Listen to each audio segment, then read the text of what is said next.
Hello everybody, my name is Troublemaker, And I'm Rangru. and this is the 3v3 tournament of Glorious Design.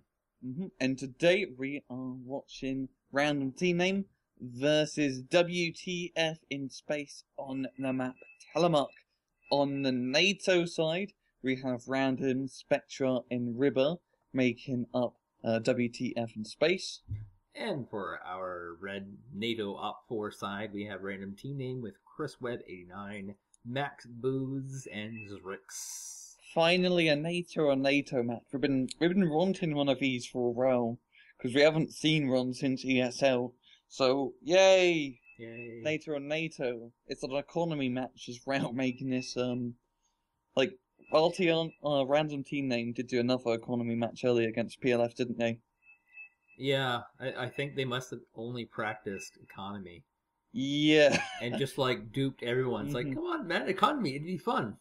It's a kind of a smart move because no one plays economy. If they understand and play economy, they got a bit of an advantage, yeah. And I think a lot of teams, if you offer them economy, they take it because, one, they don't want to look like cowards, and two, no one plays it, so it could be fun, maybe.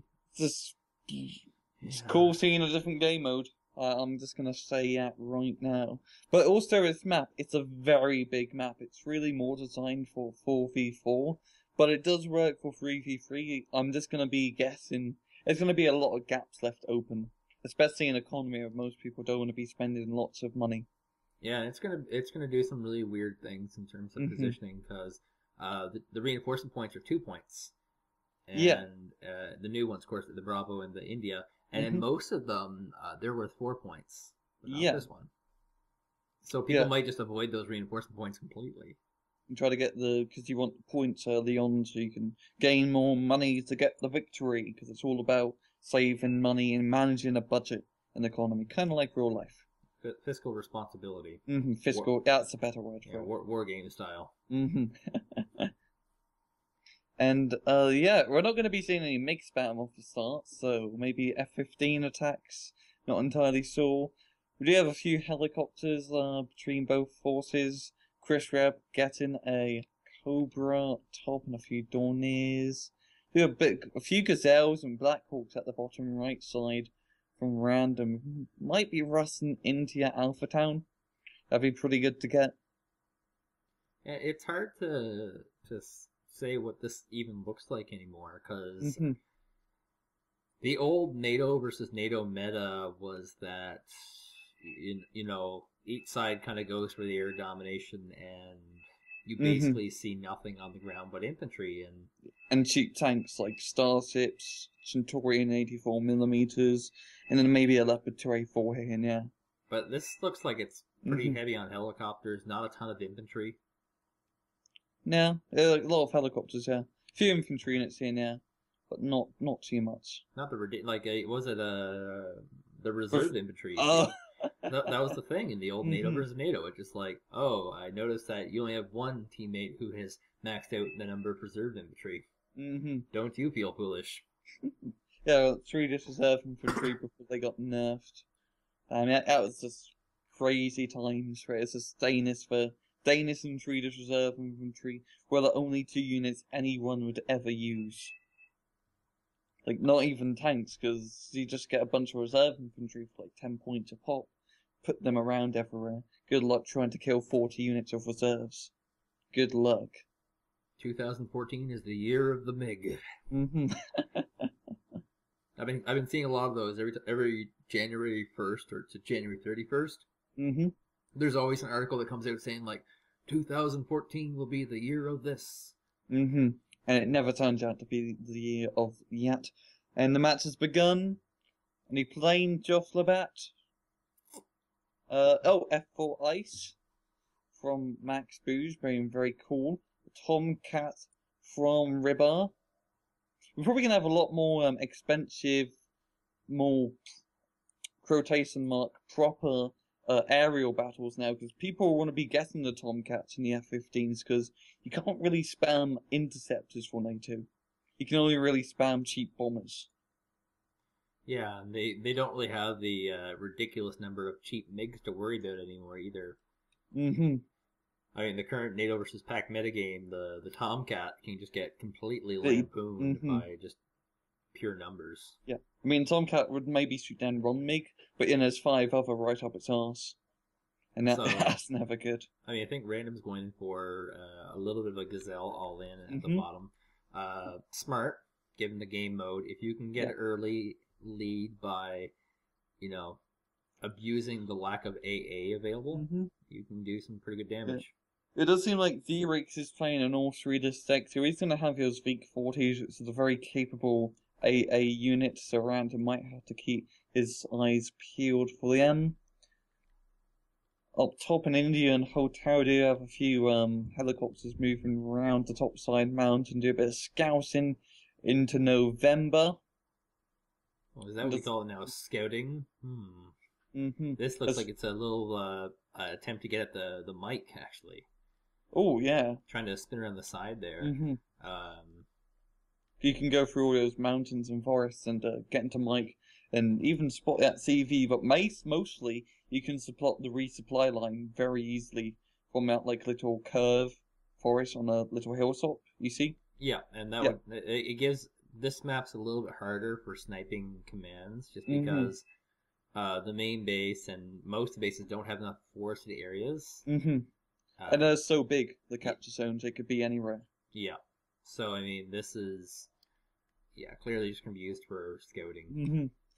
You have a little bit of an engagement on the Juliet Foxtrot middle hill. Some Abrams moving up against some chieftains. Leopard 284 right behind it. Oh, there's Mylan 2s that chrisweb has in that factory, going to be in a great position to start sniping anything that does move up. I will admit, Foxtrot does have a little bit of an advantage over Juliet because you do have that town, meaning that you can hide infantry and ATGM infantry inside, stopping any units from moving up in Juliet.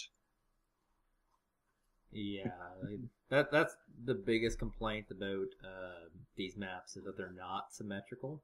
Yeah. And every time the development comes into the new maps and they bring in people, and the developers go like, "Hey, why don't we make it symmetrical?" People go like, "Oh, symmetrical, that's boring." And then, the same people a couple months later, like, it's not balanced.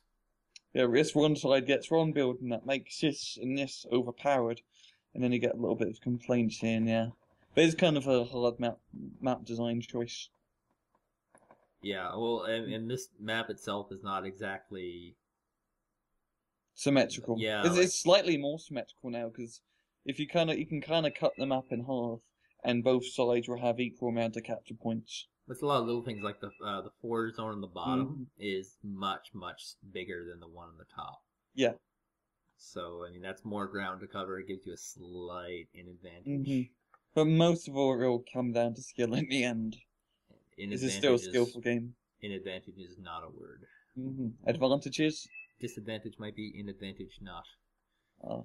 Oh god, we have Random bringing out the good old Centurion 84mm at the bottom side. Haven't seen these beauties in forever. Very cheap, very slow, very armoured tank. Yeah, that's they're among other things though. They're pretty solid, cheap option for destroying tanks. Like they do some crazy stuff. Nice little tactical play by Random as well. He's trying to bring in a good old fashioned Grizzly CP to neutralize one of the points at the bottom. So and try to deny Random team name with any resources, which is what you really want to do. And WTF really in the lead at the moment. It's funny how the fact they made the Conquest the official game mode, how it affected pretty much everything else. Because this is a kind of a play that you would have never seen ever before. Nobody would be interested in neutralizing a point for it. Everyone would just, kill it. Yeah. And this is totally because of Conquest. And how this will work out in the long run, let's see. Maybe some people will eventually go back and go like, this is stupid, just kill units, Destruction. Yes. I do like how Zwix has have some voucher goods right on the bottom side. I wonder if he has any good view. No, he doesn't. But if he can move them up a little bit more, he can probably spot the Centurions and heck even the CV if he gets close enough. Yeah, Yes, and I mean, Random is a very, very solid player. Random and Spectre actually won an ESL tournament. Yeah, I remember, yeah. And I believe Ribar was playing with Firestarter. And he got into the final. I don't know if it's the semifinal or the final, but all three players did very, very well. They're all very solid players. Yeah, WTF have been in quite a few tournaments for this game. This is WTF in space. So they're playing on Mars, I guess. It's very bad internet connection. Yeah, I suspect one of them will drop any second. I do like to note how in WTF, Ribar has been the one saving most of the points. They, remember last economy match, we had PLF, where they had one player, I think it was Hyo, who saved up most of their points throughout the match and didn't spend anything, and let the rest of the team do the spending. Yeah, and I don't think Random Team Name quite has that understood yet. They are still kind of just spending away, but trying to save a little bit. And one of the lessons they should have learned from their last match is that if you're behind and you want to get ahead, you have to invest in a big attack and not get one of their points. And yeah, or just not spend anything and hope for the best. Yeah, I don't think that'll ever work out. Though. WTF though is just doing really, really solid. Neutralizing that 4 point on the bottom is really done them a huge favor. Yeah, because they have Juliet haven't captured. Now Juliet has been neutralized by RTN. So the whole middle points are they both have CVs, both teams have CVs and both middle points, because the place is so bloody big and you have the hills blocking line of sight, it's very easy to neutralize both sides. Was basically just have no one capturing anything. But yeah, WTF are in the lead because they do have Alpha neutralized at the moment, while November is still in Spectre's control. And these 4 point bases are absolutely critical. Each command they're throwing in here costs 100 points. Yeah, 100 to 130. So if you hold this point for 1 minute, you are losing the opponent 100 points. So the command pays itself off in that time. And now WTF just bringing in the big bucks. Now they're like 500, 600 points ahead of RTN. Very good lead. We're also at that point where the total score you need is also going down in timing with the amount of time you spent playing. Yeah, like every 1 second of score goes down by 1. So that's a roll that really accumulates where at the start you may need 4,000 points to win, but by the end you may only need like 2,700. I mean, right now Ribar by himself has as many points as the enemy team has total. Yeah, almost, yeah. He's just been saving up the big bucks. He's the one holding middle, yeah, so the best way to probably do this is try to impress a Ribar into buying units to defend. Because we have chrisweb moving up some chieftains and then we're now in Abrams into Juliet, try to kill off a leopard here and there. If he can do that and get Ribar to spend some points in defense, that'd be quite a good suggestion, or quite a good idea. Yeah, and they do have a command in there, which is great. If they can neutralize that point and then possibly take back their middle, they can get back into this. But this is a very, very fast game, this economy mode. You wouldn't think a game about fiscal responsibility and accountability and all this stuff is very fast-paced. But this is, if you don't do something fast, the game just ends. Yeah, because if you just sit back and let your enemy team just gather points, it's not really go too well. Kind of has a little conquest thing where it kind of forces you to attack, but economy also forces you not to attack. Because if you attack, you lose units, and you have to buy more units for defense. So it's a really weird mix between offense and defense in economy matches.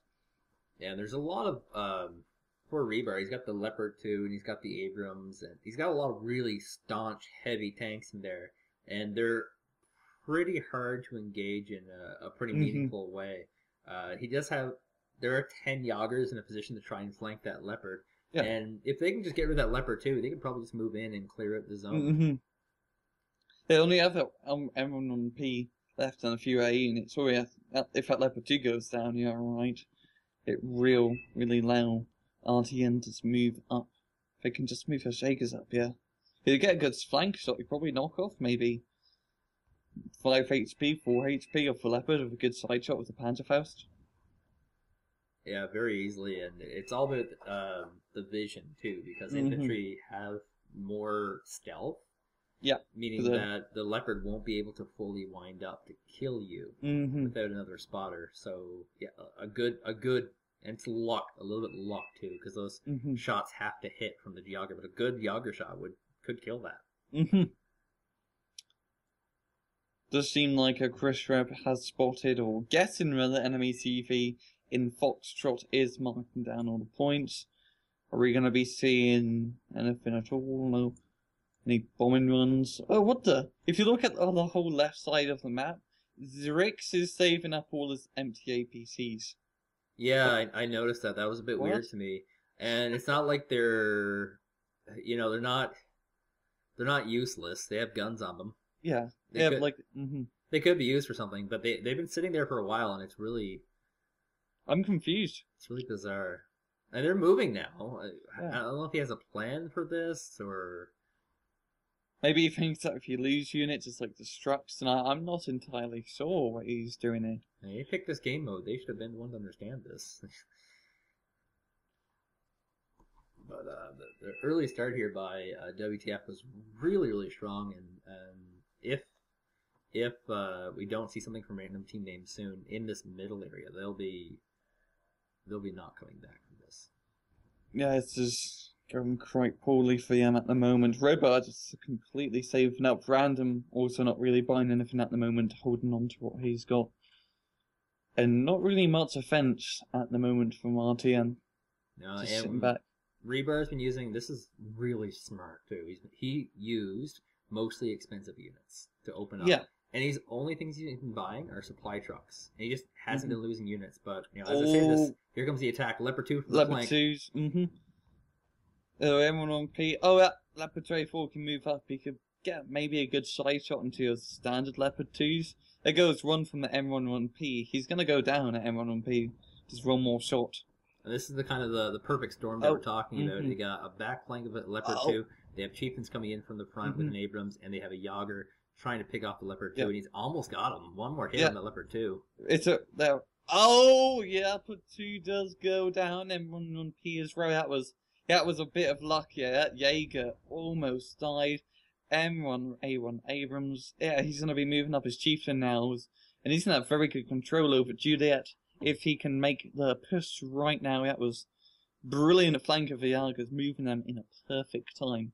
He's got his supply truck as well. He's moving up with his tanks. This is a giant ball. They'll be able to take it to command easily. And they should be able to go around the back flank and also take a Foxtrot. That's going to give them a pretty significant lead in terms of forces, and Ribar has actually begun to spend his money. Oh yeah, he's getting some F-18A Hornets, do a few Maverick ATGM runs. He just wanted something that he could use right away. Not a good long-term investment. But a desperate investment. Yeah, not seemingly a good short-term investment either, and this is actually changing the dynamic of the match quite a bit now. Juliet being to... WTF is still ahead, but they're falling apart pretty damn fast. Damn, that was great from RT, and I have to give him props up. Now, I really hope they move up into Foxtrot and try to neutralise the CV, because there isn't too much... they are firing some artillery onto the CV. Yeah, they got nowhere it is, that's the thing. But it is hitting quite close. Sort of, it's CV, it's kind of close. But it kind of that's all they need. Yeah, it's only a little cheap CV, so a shot here and there and it'd go down. Could be seeing random team name actually taking the lead very soon. Oof, yeah, that was great from RTN. They have